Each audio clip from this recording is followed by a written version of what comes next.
महाभारत कथा शांतनु और गंगा। एक बार हस्तिनापुर के महाराज प्रतीप गंगा के किनारे तपस्या कर रहे थे। उनके रूप सौंदर्य से मोहित होकर गंगा उनकी जांघ पर आकर बैठ गई। गंगा ने कहा, हे राजन, मैं ऋषि की पुत्री गंगा हूँ और आपसे विवाह करने आपके पास आई हूँ। इस पर महाराज प्रतीप बोले, गंगे, तुम मेरी दाहिनी जांघ पर बैठी हो। पत्नी को तो वामांगी होना चाहिए, दाहिनी जांघ तो पुत्र का प्रतीक है, अतः मैं तुम्हें अपनी पुत्रवधू के रूप में स्वीकार करता हूँ। ये सुनकर गंगा वहां से चली गई। अब महाराज प्रतीप ने पुत्र प्राप्ति के लिए घोर तप करना आरंभ कर दिया। उनके तप के फलस्वरूप उन्हें पुत्र की प्राप्ति हुई, जिसका नाम उन्होंने शांतनु रखा।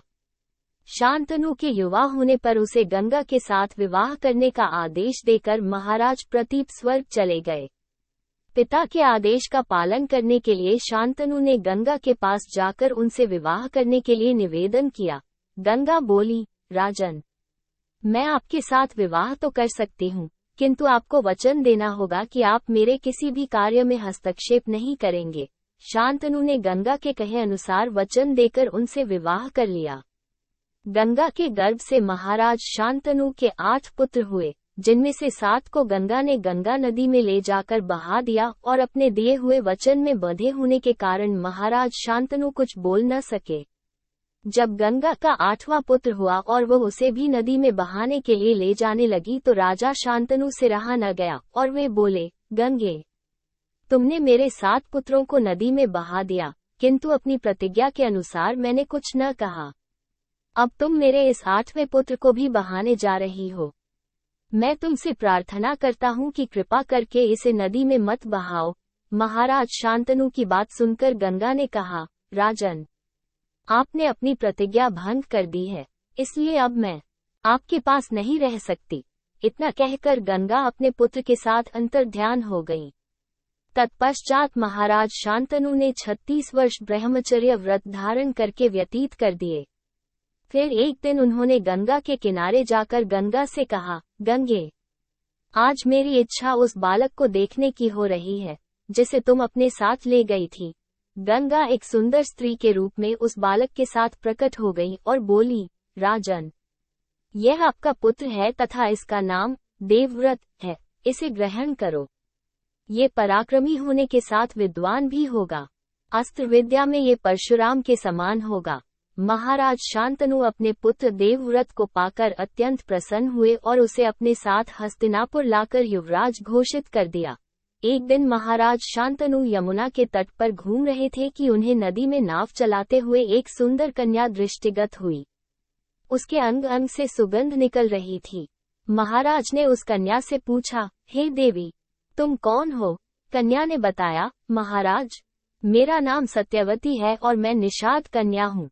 शांतनु उसके रूप यौवन पर रीझ कर तत्काल उसके पिता के पास पहुँचे और सत्यवती के साथ अपने विवाह का प्रस्ताव किया।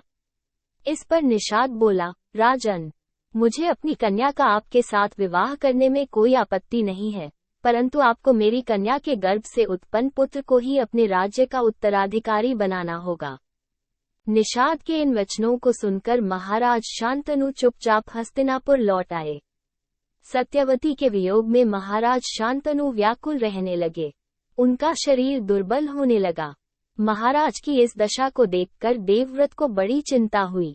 जब उन्हें मंत्रियों के द्वारा पिता की इस प्रकार की दशा होने का कारण ज्ञात हुआ तो वे तत्काल समस्त मंत्रियों के साथ निषाद के घर जा पहुंचे और उन्होंने निषाद से कहा, हे निषाद, आप सहर्ष अपनी पुत्री सत्यवती का विवाह मेरे पिता शांतनु के साथ कर दें।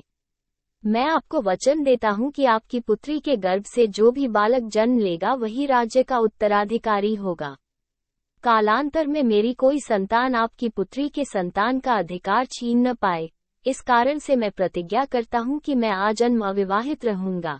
देवव्रत की इस प्रतिज्ञा को सुनकर निषाद ने हाथ जोड़कर कहा, हे देवव्रत, आपकी यह प्रतिज्ञा अभूतपूर्व है। इतना कहकर निषाद ने तत्काल अपनी पुत्री सत्यवती को देवव्रत तथा उनके मंत्रियों के साथ हस्तिनापुर भेज दिया।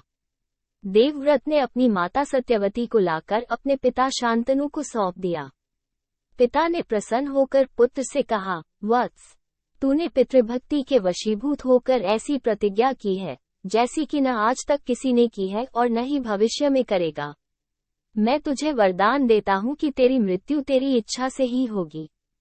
तेरी इस प्रकार की प्रतिज्ञा करने के कारण तू भीष्म कहलाएगा और तेरी प्रतिज्ञा भीष्म प्रतिज्ञा के नाम से सदैव प्रख्यात रहेगी।